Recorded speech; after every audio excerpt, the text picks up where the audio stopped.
Big companies are supposed to make smart decisions.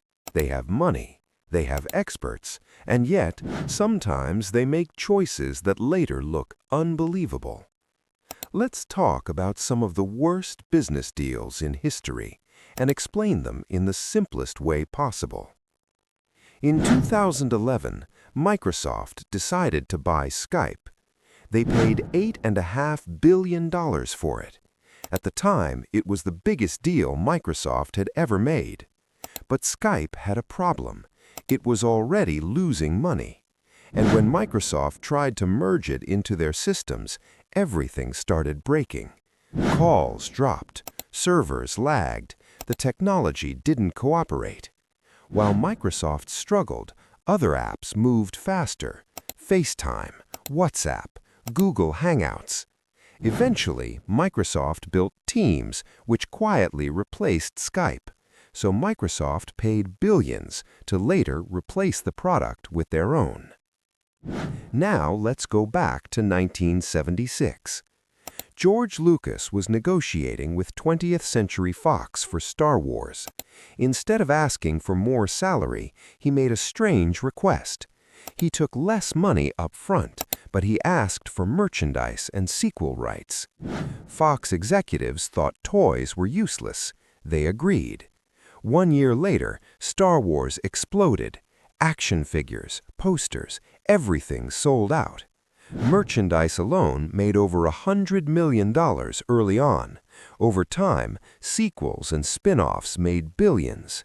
Fox made a hit movie. George Lucas built an empire. In 2011, HP wanted to reinvent itself. They didn't want to be just a hardware company anymore. So they bought a software company called Autonomy. Price tag? $11 billion. Investors panicked. HP stock dropped fast. Later, internal reviews revealed serious accounting problems. Numbers didn't match reality. 1 year later, HP erased $8.8 billion from its books. The deal was almost completely wiped out. In 1983, Atari was about to shape gaming history. They were close to signing a deal with Nintendo to distribute its console in the US. But during negotiations, Atari saw Donkey Kong running on a competitor's computer. They accused Nintendo of betrayal. Arguments followed. The deal collapsed. Nintendo launched the console alone. It became the NES. It sold over 60 million units. Atari watched the future of gaming from the outside. Google made a bold move in 2011. They bought Motorola for $12.5 billion. The goal wasn't phones, it was patents to protect Android. But Motorola was losing money every year. Its phones couldn't compete. Inside Google, teams clashed. 3 years later, Google sold Motorola for $2.9 billion. They kept the patents, but lost over $9 billion. That protection came at a high price. In 1969, something strange happened to the Beatles. Their music publishing company was sold without their full control.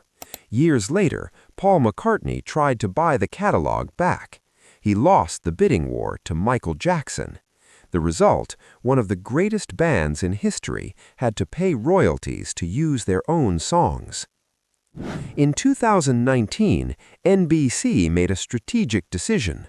They stepped back from Hulu and focused on launching Peacock. They even removed shows from Hulu, thinking it lowered its value. Then streaming exploded.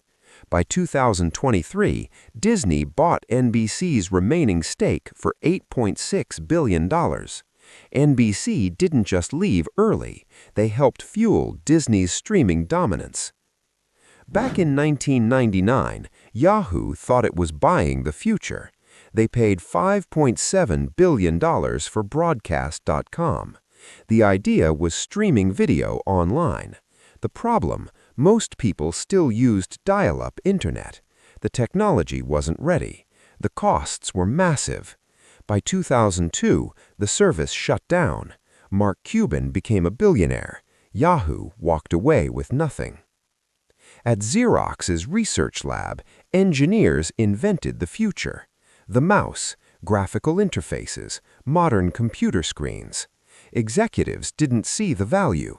They cared about copiers. They even let Steve Jobs tour the lab. Jobs took the ideas to Apple. The Macintosh was born.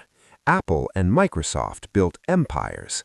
Xerox watched it happen. Finally, in 1928, Walt Disney lost everything.